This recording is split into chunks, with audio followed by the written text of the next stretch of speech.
Welcome back, ladies and gentlemen, to the Mobafire Challenger Series. Here at MCS, we're down to our fourth game of the night. Only one more coming up, and this time around, it will be Team Summon taking on Team Tempest and some widely fluctuating rosters over the course of the season. But it's nice to see Slacko Backo for Team Summon as the AD carry. Captain Korea be doing the carrying from the mid lane, and Sicko Scott. It's always nice to see that guy around. Traditionally a jungler, but has been changing up some positions, as we do have a couple of guest appearances here. Buff Zerg coming out from Falafel Gaming, you got the chance to see over the weekend in the PAX qualifiers, and Cybolic kind of joining him coming around here. Known for his Vladimir, we'll be seeing if he brings that out today. First ban off the table, Thresh for Team Summon. Kennen being banned away by Team Tempest. They have had so many problems with Kennen, losing I think 4 out of 6 of their games to that champion, so don't want to have that one here around. And banning things out of Vayne to come out next for Team Summon. Yeah, it's also really important that Kennen actually being played by Cybolic quite a bit during the qualifiers for Team Astropoke back in the day, trying to get in with that. So yeah, no, not Team Astropoke, I think it was Falafel Gaming, but either way, Cybolic played a lot of Kennen during those days, still playing a lot of Kennen now. Yeah, you probably want to ban that one out in general. So very good ban coming out from Tempest, banning out Shenna as well. And they're going to be able to just keep on the roll. On the other hand, with Flacco coming back into play for Team Summon, although we don't see Locust as support anymore, Flacco was a really good AD carry. Unfortunately, because of the age restrictions, couldn't actually play in through the LCS qualifiers. But overall, Slacker is a really, really strong player. So we'll see him kind of being one of those better AD carries, trying to play in for this one, and nice to see him back in competitive play. Yeah, back, and along with Captain Korea, keep in mind, I think it was Flares that was also unable to play for Team Summon as they went into versus Team Dignitas in their qualifiers match. So you've probably seen Team Summon before if you've watched those qualifiers for the summer split, but Team Summon back have the majority of their roster, and keep in mind, there's no Karthus ban. See, there's some things you have to know about Captain Korea, and that is that he plays Twisted Fate and he plays Karthus. And either one of those champions, he will single-handedly take the entire team, throw him in his backpack, and charge on up the hill towards victory. And there's really nothing stopping him, even able to take a game off of Team Dignitas in the qualifiers. So this guy's no joke. They're not actually picking Karthus just yet because they don't want to be picked into a counter pick, because I mean, basically they know, hey, we have a monster Karthus player, but she didn't ban that out against us, so the games are out there. Both teams know what's up. You don't want to give that away, or you don't want to pick that up too hastily and put yourself vulnerable to a counter pick. That, and also the engage coming out from Tempest's lineup. You have the Ashe, you have the Zyra on Stranglethorns, and we're gonna have the other stuff locked in, but with those two alone, there's a lot of fear for Karthus getting picked off. I mean, Karthus in general is not the strongest of AP carries in the sense that he isn't very healthy in the early game. So getting him picked off early might be a thing that Captain Korea is going to have to watch out for if he does pick it up. But overall, it's a smart thing to pick up the Sona first before going into the next picks, which might be even more surprising. Cassiopeia, that's a little bit interesting. I can't imagine we're going to see the return of Cassiopeia to competitive play. A little bit immobile, but tons of damage nonetheless without even buying Eternity Force. So we'll have to see if they do go ahead and lock that in. Vladimir for Cybolic is a huge pickup. That guy's Vlad is absolutely monstrous. So he's actually formerly of, I believe it was the very first Tower Dive TV team that tried to qualify for the spring split for LCS. So he's been around in the competitive scene for a while. Now coming back here on Team Summon, gonna get one of his best trademark champions, but the lock-in, it is going to be a Cassiopeia. First Cassiopeia I have seen in literally a million years. 1 literal million years. I've never seen that Cassiopeia ever since Reginald played it, and Skara made him stop playing it since he missed like 6 ults in a row in competitive plays. So haven't seen it in a while. It's going to be up to most likely Captain Korea on what I would consider probably one of the most non-standard champion choices I've seen in basically an MCS. Yeah, we also had the LeBlanc pick earlier for the first game coming out from Pole Belter, so a lot of old school picks coming back. I mean, a lot of nostalgia coming into League of Legends, being out for, I think, about 3 years, so a million years, maybe maybe a little bit off on that number, maybe. I don't know, but truthfully, Cassiopeia being picked up, it might be a placeholder pick. I have no idea, but yeah, that's a very, very strong pick in the sense that it's a very wild pick. Yeah, not standard by any means. Keep in mind, could be a little bit of a placeholder, but with neither team really dropping the lobby just yet, I'm thinking it's actually locked in. It fits with the team composition. It's actually going to be pretty huge because if you can actually get a Hemo Plague, 5-man ultimate down there from Vladimir on top of the Stone Gaze, Cassiopeia is just going to be absolutely monstrous. The burst damage, the CC to come down. Really, either the Petrifying Gaze will set up for the Hemo Plague or vice versa. So a lot of potential coming down there. So I think that the big thing to watch out for is going to be the way they set up for these big engages.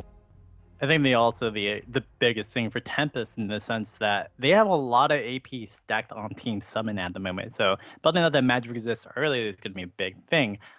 Though with Geek Desu and Gnosis, they both need to reach out for balancing their builds because mid game you really want Geek Desu to be a big bully with the healthiness of the Dominus on top of probably health stacking. And you want to have that health on to Gnosis as well, just to be able to tank up that damage. If they have to build up magic resist early and they have to build up against maybe a Fed Captain Korea or Fed Diabolic, it's going to be very, very dangerous to play that game. So Tempest, they're going to need to play their early game kind of passively per se, but also they have to protect themselves from not having a snowball, especially at top or mid. So that will be something to watch out for. It's especially interesting to see just huge AoE. Both teams have got the engage. Captain Korea is going to be the one doing it, throwing down Petrifying Gaze. And we're going to see another Ashe out here. Pretty common tonight in MCS. Zephyx will be running that. Keep in mind, this guy's the god of Caitlyn. Like, Zephyx's Caitlyn is huge. We won't actually be seeing that here tonight. So kind of interesting to see him going with that very team composition specific, because keep in mind, this is actually pretty similar to the last game. We're going to see an Ahri in the mid lane, Baby Zeus, going to be playing that one around there. Zephyx on that Ashe, still looking for those engages, the catches. Similar team comp for Team Tempest, looking to take things down against Team Summon. But I'm actually loving this lineup. Really excited to see how Cassiopeia works out for TS. So we're going to go ahead and get into our fourth game of the night. MCS Esports will return after a short commercial break, and I do want to thank our sponsors, iBuyPower, Razer Academy, and Fatality Gaming Gear. And if you guys want to help support us as well, head on over to mcsesports.com/tips. Leave us a little bit of a donation for the production, for the casters, and just help support esports and MCS. So like I said, don't go anywhere. We'll be right back with the fourth game of the day. Oh my goodness, my words. Words, please. Team Summon taking on Team Tempest in the next to last game of the night. Don't go anywhere. We'll be right back.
Welcome back, ladies and gentlemen, to the Mobafire Challenger Series.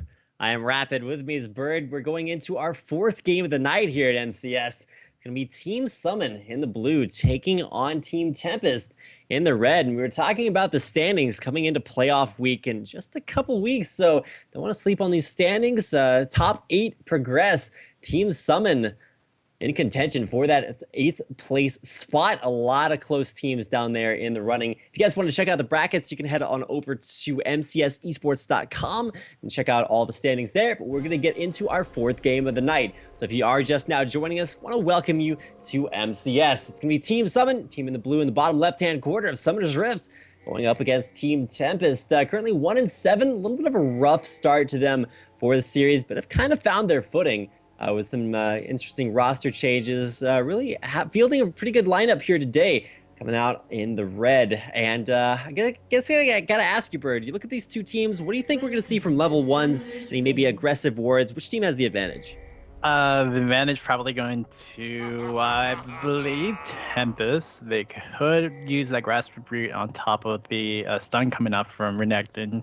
But overall, I think Tempest would be the stronger team, but both teams are playing it aggressively, passively. I would like to say that as a connotation, because we do see that ward out over at the red for Tempest, so they're going to be able to see that possibly.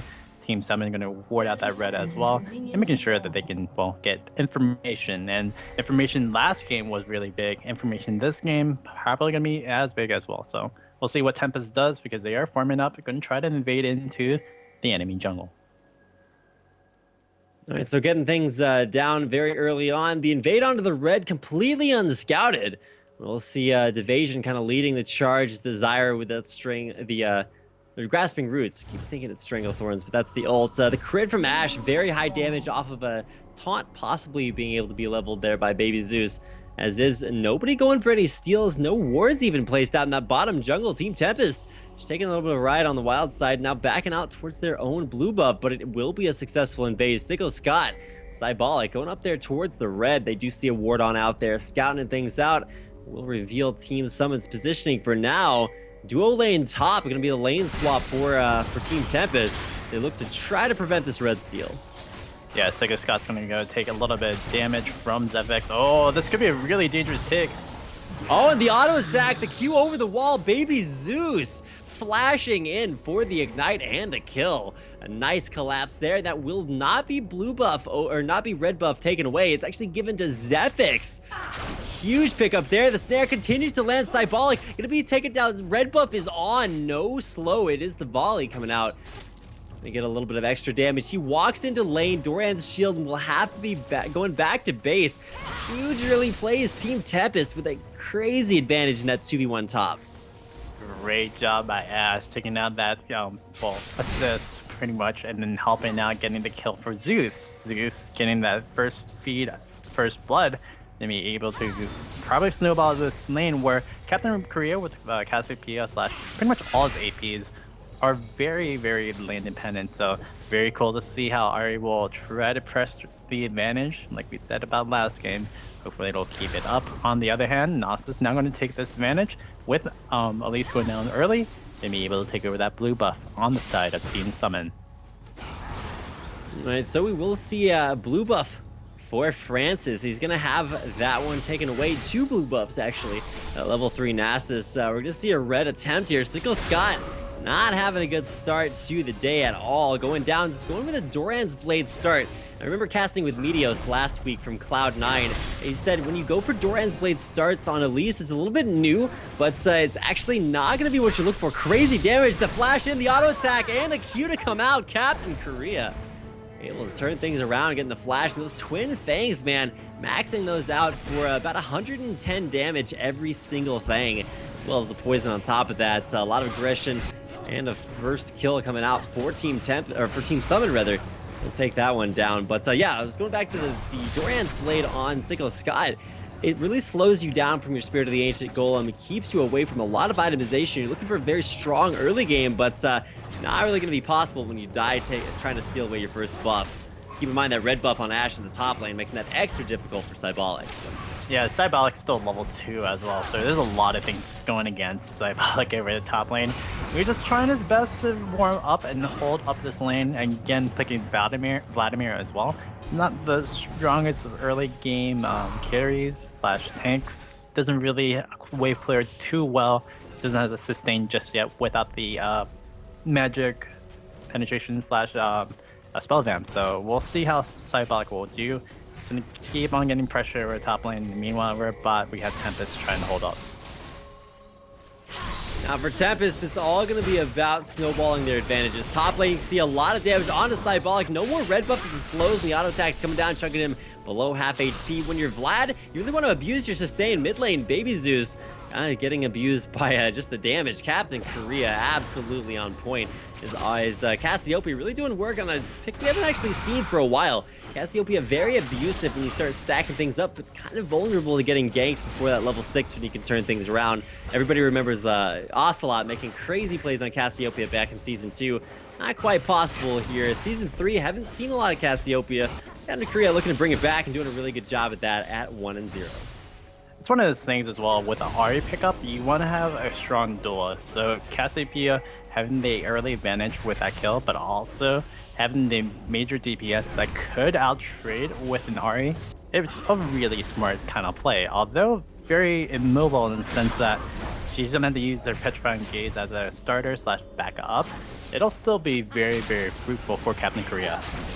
That's Nico Scott coming into the top lane, taking a lot of damage. Repel forced out. Where's he gonna go? Just repels back down to a minion. Down around 300 HP. Cybolic now back to full.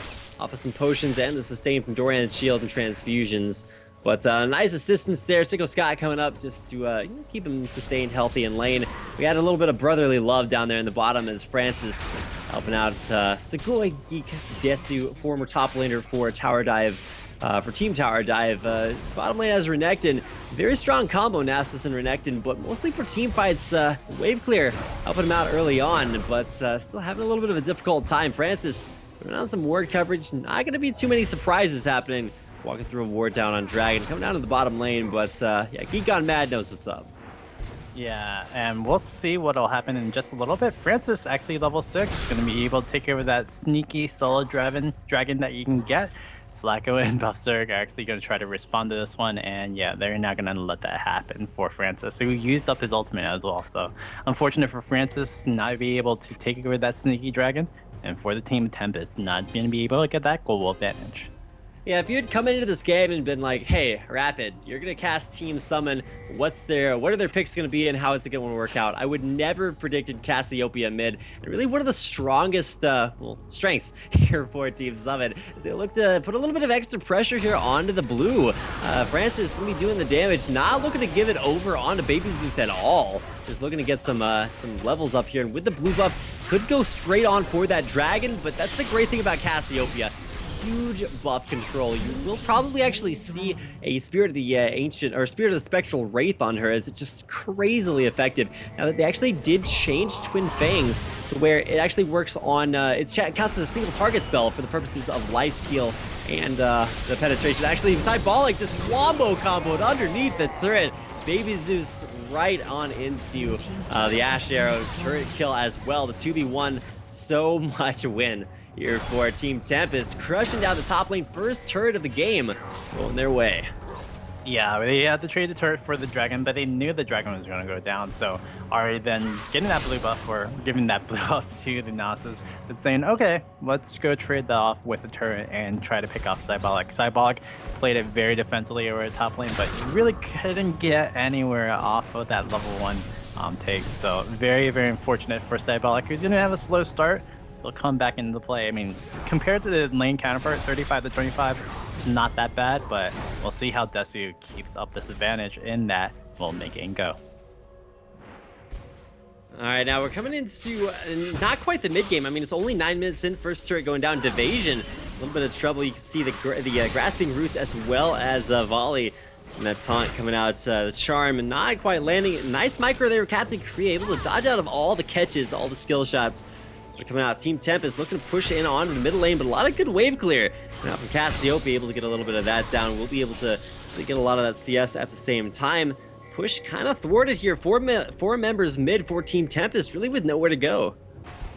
Yeah, I mean, Tempest is not really able to push up that mid because, again, you have a lot of DPS coming out from Cassiopeia, but Miasma plus on top of that Twin Finks can be able to clear out the wave. And as long as you have the tier goddess stacked up with the blue buff pretty much held up, the mana issues that you usually see from Cassiopeia pretty much mitigated from that. So really cool to see everybody from Team Summon. I mean, they are adjusting to a kind of new lineup. Again, we have Captain Korea and also, not Captain Korea, but Slacko back into the play. But overall, really, really good stuff coming out from them at the moment. Yeah, and getting in here, bottom turret will go down, so trade things off 1-to-1, but a lot of pressure in the mid lane. Baby Zeus having a little bit of a rough time. Cocoon lands, not a lot of follow-up. A little bit of harass off the back of that, and I mean, harassing it is cool and everything, but no damage onto that turret. That was really what they were going for, the turret push. Maybe some assassination, but especially with Francis trying to come in there, really not able to get too much taken down. Team Tempest once again converging on this middle lane. So much focus. The Ash Arrow comes out, dodged out. Captain Korea not going to go down just yet. You know, he looked at that Ash Arrow and he looked at it like an exploding bomb. He just, you know, walked away in the distance like he didn't care. He literally had no response to that. He just literally did not kind of care for that. So unfortunately for Zephyx, missing off on that one and missing off on an engage. Gonna go back up the top lane, farm up a little bit more. Cybolic on the backside of Zephyx. Zephyx could be in a little bit of trouble, but the trade should be okay. Overall, Tempest is looking in and defending out well at this mid-game aggression. We'll see if Team Summon can actually do something to actually push down the tier 1 turret at mid, but also really push their advantages. Very defensive play from Team Summon. They're not looking to group up. They're not looking to, 2v1 split push absolutely anything. They're just sitting Slacko down there in the bottom lane with Geek Gone Mad, just having him CS that out. You'll notice he's actually rushing a Bloodthirster first instead of going for any blue build stacking like you'd see from a lot of Ezreals. Just really look at that lane sustain and pressure. Let's CS up, and you can see actually the CS advantage there. About 5 or 10, so nothing too crazy right now. The big leads are going to start to come in that mid lane. 65 for Baby Zeus's Ahri versus 105 coming out there for Captain Korea. So 40 CS difference, gonna be making some big differences, especially when we see the first buys start to come out. Captain Korea sitting on 2,000 gold. Yeah, Captain Korea is doing a major amount of damage, and he's going to keep up this CS farm lead like you would with the Karthus, like you would with any other PP mid that he likes to play with.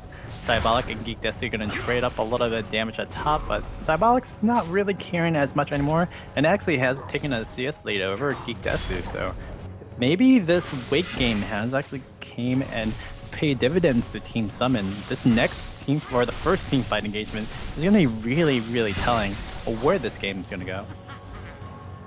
Yeah, I mean, when you look at really kind of just pushing the lanes out right now, nothing aggressive happening across the map, no plays being made, just kind of farming things up. Captain Korea now going back. He's going to pick up needlessly large rod and maybe some wards off of this. Not sure exactly what is next. Yeah, there we go. Some wards coming out from Captain Korea. This is going to be the big power spike. Bloodthirster complete as well for Slacko, so some huge buys. The damage is there. And you can see even Spirit of Spectral Wraith completed onto Cybolic's Vladimir. Team Summon with the strength they need. They just need to put it to work. Really not grouping up, having a hard time pushing down objectives ever since those first turrets fell. Some minor trades in top lane, but need to group up and start getting the job done. I mean, even though they're powering up, they still need to actually, do something with the power that they have. It's something of the last game as well. They had to push their advantages, and we'll see if that will actually happen. I mean, we'll see Gidesu and Cybolic. Cybolic a little bit afraid right now, to pull down, and we're gonna hit Captain Korea off that one. Nailed him, blown apart. The strength all but gone. Needed that Zanya's Hourglass, but even still, that would have been a little bit rough. Great engage, Team Tempest. The 4v5 power play, looking to group up, going on to that dragon. Very, very beautiful take, and we're gonna see the dragon, like he said, gonna be taken away for Team Tempest. I would like to see Team Tempest get that mid tier 1 turret as well, but we'll see with this engagement about to start. Going in for the dragon, no AoE coming out from Captain Korea at all, but still the turnaround looking to go pretty well. Zephyx now forced to run away from Single Scott Francis, taking a lot of damage. Zephyx actually flashing away when he wasn't in all that much danger. Buffzerg and Single Scott able to pick up the kill off the back of that. Baby Zeus coming in for a taunt, but not able to get the charm. landed out there. Pretty even kill, 1 for 2 actually in favor of Team Summon, even though that was 3-on-4. So shout outs to Team Summon, able to turn the tides of that one. Tides of Blood, top lane, Zeke gone mad, going in on a Cybolic, but it's just not all that much. The ult, the Ghost as well. Renekton not taking no for an answer. Cybolic saying as many times as he wants to. Still gonna be being forced upon. Geek gone mad, goes for the slice, the dice, the peel is not there. A little bit of slow coming out from Cybolic, but is he gonna be able to heal up, but not off the back of that? The kite continuing to come down here, just waiting on the cooldown. Cybolic will wind up going down. Geek gone mad, chasing him down. Yeah, Geek definitely going to be able to pick up that one. There was no way that Vladimir was going to get out of that one, and unfortunately, Elise couldn't actually pick off Geek Desu, even though he had the ward advantage and the control to try to face up that Renekton. But Renekton with the Hex Drinker with some tankiness is just very dominating, and especially with dominance on top of that one, it's going to be very dangerous. I think that we're going to see another engage, another Ash Arrow, this time on Slacko, immediately stopping Baby Zeus in his tracks. A huge petrifying gaze. Captain Korea getting in there and really stopping that engage in its tracks. But as is, Dragon still going over the way of Team Tempest. They're going to take that one down for a gold advantage. 2 kills as well in their favor. Really nice engagement there. And counter engage, Captain Korea really turning that around, taking a turret off the back of the Dragon. Yeah, they're going to be able to push up even more so. They're going to provide pressure for that tier 2 turret. Overall, that take at Dragon, Francis did not care about the actual team fight that was about to start up.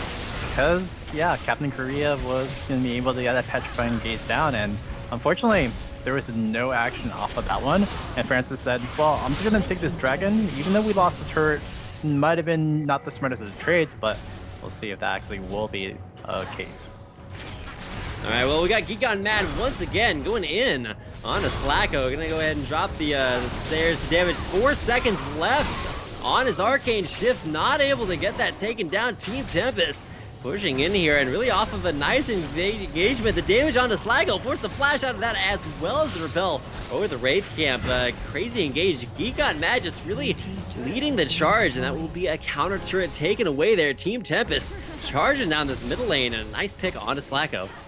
Yeah, beautiful pick off of Slacko. Slacko could not get around and get off of that one, and unfortunately Team Summon are going to lose off that, but they're going to be able to push up a little bit more per se. Hopefully Team Summon actually group up next time, because they need to make sure they can protect, well, Ezreal and also Cassiopeia, and it's especially important for Tempest to actually take down both of those carries really, really early, because if they fall into the Petrifying Gaze, where it hits 3 people and locks down the team, I mean, it might be a little bit too late for Tempest. So we'll see if Tempest can hold off and make sure they don't actually get killed by that Petrifying Gaze / get stunned down. And we'll see if Team Summon can group up and make sure they can protect their carries. Yeah, carry protecting really, really key. I mean, to some extent, Captain Korea can just throw down a Petrifying Gaze and get some protection there, but he hasn't really been in these fights where he's needed, and even if he is, he hasn't had that Petrifying Gaze available. Thrown down at the beginning of that Dragon fight and really kind of gave that one away to Team Tempest. Their carries, actually, on the other hand, 3-1-2. Ahri's really doing well this patch, or at least in these few series of games in MCS. Baby Zeus 3-1-2, like I said, a very rough early game on Ahri. Now starting to come into his own in the later phases. Cassiopeia going for a death cap first, either that or rushing into a Seraph's Embrace that won't be done for a while. Really would have liked to see a Zonya's Hourglass out of that, or even maybe some magic penetration, the burn from maybe a Leandra's Torment, but just going full damage. Gonna get some pretty nice combos once we can get Cybolic into these fights as well. Yeah, Slacko just did a beautiful play right there. He took the blue buff away from Tempest. Yeah, that was pretty nice from Slacko. Coming back into play from competitive play. Yeah, I don't think he's too rusty per se as well. Yeah, he's sniping that away. Blue buff can make his blue Ezreal build a little bit more blue, even though there is that red potion and Bloodthirster completed. So be a little bit patriotic here. He has, you know, the white Duran's Blade and Longsword for patriotism down there. Pushing in the bottom lane. Team Summon going in there immediately. Once again, Captain Korea picked off right off the back of that. It's a little bit frustrating. Second time in a row that Team Summon has had to deal without their AP carry. pushing down the bottom lane, looking to take it out, but a pretty nice engagement here. Tempest going in. Zephyx does have that Asher available, but the huge Hemo Plague, 4-man Hemo Plague landed down there, but not actually going to be able to do all that much damage. Diabolic getting in there, will be able to pull at the last second. Geek on Mad, Hex Trigger pops, but so does Vladimir. He's going to go down. Slacko actually able to pick up a kill off the back of that. Low health and in the back. Sicko Scott pretty low as well. Not able to get scouted out here. Can they turn this out? The Ezreal ultimate and the kill. Slacko going in. Gets taken out there for the counter kill as he got mad. Goes down to Sicko Scott. Division's in there for the last kill. A 4 for 4. The turnaround. Slacko making it happen. Welcome back, Slacko. Welcome back to the team. Welcome back to competitive play. Welcome back to the MCS. And wow, the plays coming out from both teams right over there. Although at the end, maybe a wrong button push for Ezreal. Arcane shifting into division.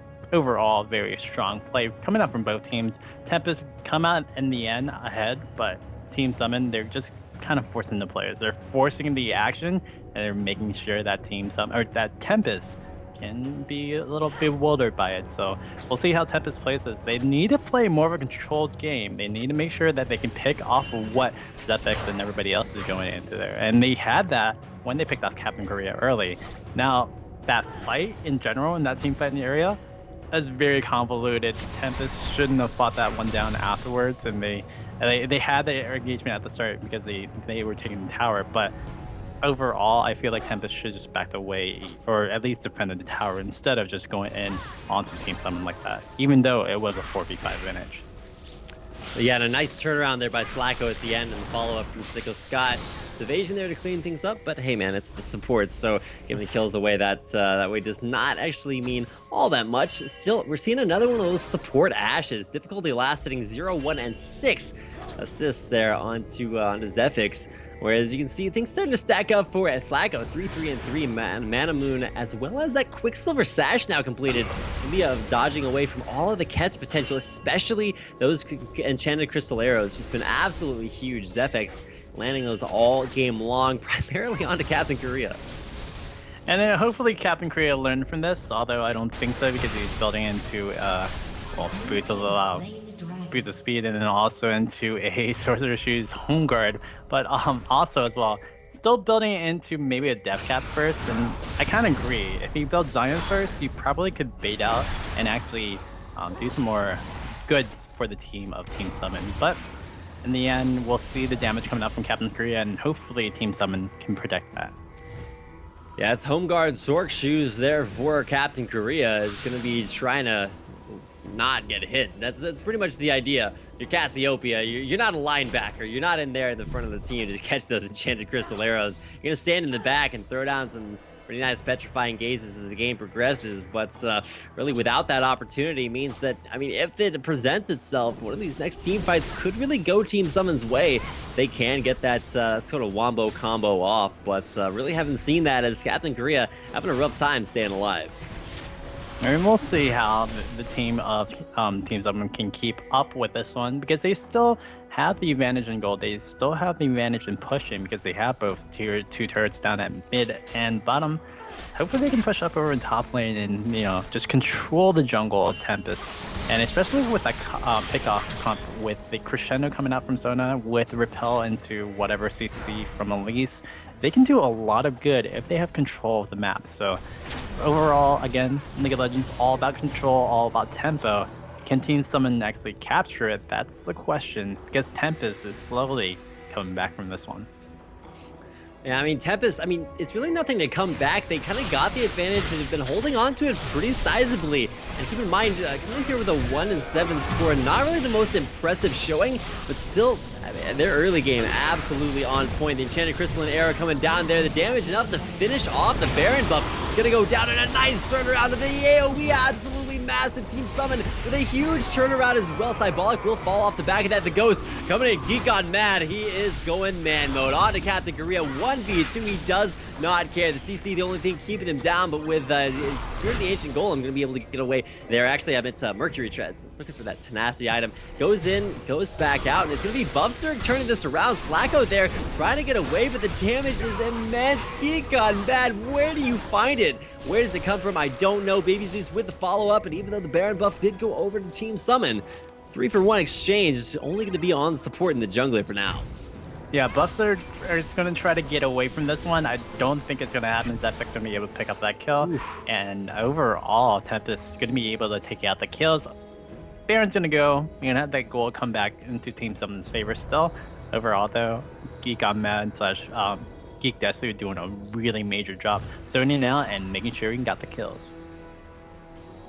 And yeah, kills starting to come out there. Saw Ashe 0, 1, and 6. Now 2, 1, and 7, starting to pick up some of those for herself. And you can see if you look at Zephyx, actually sitting on about 1,000 gold, be able to pick up a nice Phantom Dancer when she hits a few hundred more. She can be farming things up around the Wraith camp for now, and really looking on towards these item builds. Things continue to stack up there for that Ahri Baby Zeus really coming to play, and not liking what I'm seeing. Captain Korea death cap complete, but he's gonna need some defensive options. Kind of getting blown apart in these fights. Yeah, hopefully Captain Korea can stay alive long enough, but he's going to be buffing up the Archangel staff, going to be even to get into that Saracen Brace, so that's going to be good enough, I guess, for him to say, this is my Zion, this is my damage, and I'm going to keep going with it, no matter what. So, Captain Korea, good luck, because that's pretty much the game that's going to be for Team Summon. If they can keep Captain Korea alive, they keep Azrael alive, it'll be fine. But if Slack and Korea go down early, it's going to be very dangerous, and Tempest is going to have a field day on their hands with Team Summon. Yeah, Team Summon with a little bit of a good start to the game, but Cybolic having some issues against Geek on Mad, really kind of turning things up, turning up the heat there with that Renekton Sunfire cape on there. The big deal, Zephyx though getting caught out. Sickle Scott with the auto attacks, finish off the kill. Baby Zeus in from behind. Buffzerg blown apart. The repel out from Sickle Scott. Able to get him out of there alive, but the assassination attempt successful. 1-for-1 exchange, creating support for an AD carry. Zephyx taken out. And Static Shiv as well onto this Ashe. You're talking about combo ability with the auto crits there. Really seeing the same thing out of this game as well. Got the Korea though, once again. Still looking for some defensive items there. Going all offense. And when we come to a team fight, sure that's going to work out. But you actually have to stay alive until then. Something that's a little bit difficult to ask out of Captain Korea so far. Yeah, Captain Korea, after the Saracen Brace, I'm pretty sure will build into a little bit of defense. In the sense of a Abyssal Scepter or something like that. If he's going to go all in with his damage build, he might as well just go all in every day and any day. So Void Staff or Abyssal Scepter would be like the very, very strong takes into the next item for Captain Korea. We'll see if that actually happens. Meanwhile, with the Ashe Static Shiv, that's a very core item on her right now. And through the progression of Season 3 and through LCS play that we've seen from both NA and EU, there's been a lot of different takes from Ashe in general. You've seen Blue Build Ashe, you've been seeing this Static Shiv kind of rush into all the good AD items at the start. I mean, there's a lot of things coming up from very, very old champions in Ashe. I mean, one of the starting champions in the league in general. It's really cool to see this innovation still coming into play in League of Legends in general.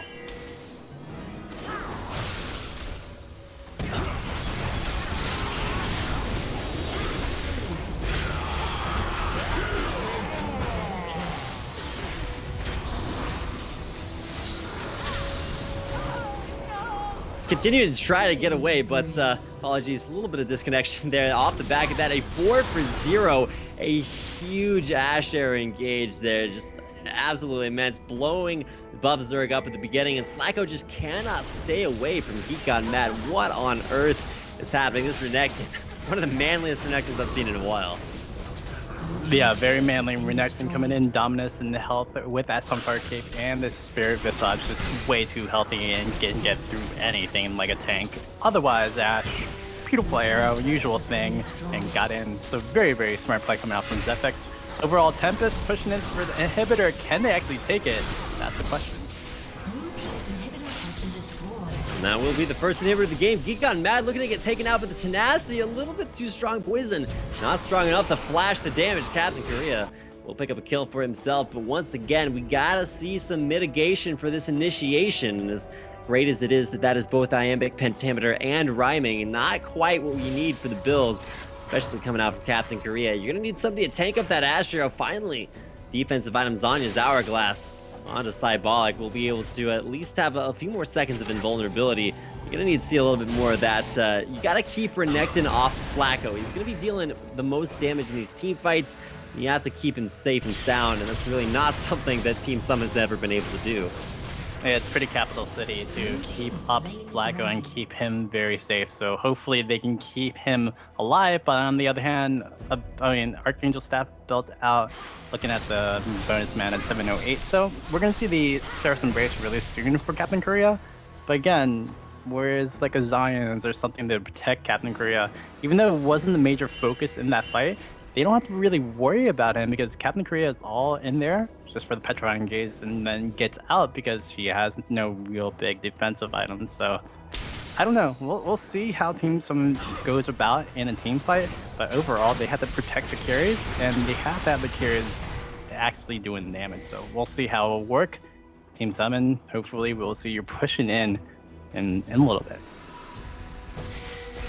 Yeah, I mean, Team Summon, they're going to have a rough time against this because once you have an initiation composition that gets ahead, they are allowed to force fights whenever they want to. You can't go into contest objectives because they're just going to initiate on you when you come in to try to contest them.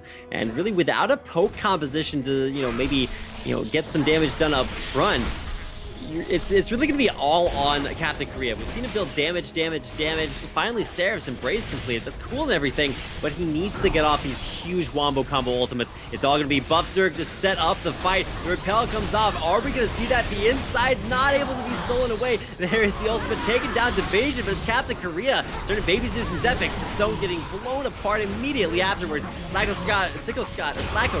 running for his life, not able to get away fast enough. Fails to flash over the wall. Can't Arcane shift away in time. Zepex, and he got mad to clean things up. Baby Zeus with a a quadra to come off the back of that. Zepex coming in there, an ace for Team Tempest, going in looking like their second win of MCS. Gonna come down off of a huge Baron fight. Great counter initiation, pushing in onto the base. Two Nexus turrets stand in their way. Minion wave pushing in there. Francis just going in to tank things up. Double Nexus turret's gonna, be hitting on him. First one will fall, second one to fall. Sicko Scott's back up alive. Captain Korea in 5 seconds, but it may just not be enough. Yeah, Darkwing Duck approved. It is that Baby Zeus with that RA getting that quadra to finish up the game. Tempest is gonna be winning out their second match. Good game indeed. The turnarounds, the engages, is huge plays coming out there. A little bit of sad to see an unsuccessful Cassiopeia game. I was really looking forward to seeing a very strong performance from Captain Korea, but that will be the game, 25-11 in favor of Team Tempest. And that will do it for our fourth game. It's like the first and the fourth at the same time. Fourth game of the night down here for us at MCS. I hope you guys enjoyed the show. I have been Rapid. With me is Bird. And if you enjoyed our casting, you can head on over to mcsesports.com/tips. Throw a little bit of love our way with a nice little donation. So I do want to thank you guys for watching. We want to thank our sponsors as well. iBuyPower, Razor Academy, and Fatality Gaming Gear for supplying us with the $10,000 prize pool for MCS, as well as some nice hardware prizes we'll be giving away to you guys every second Wednesday. So make sure to stick around and chat as we will be giving those away. And also subscribe to our channel down below.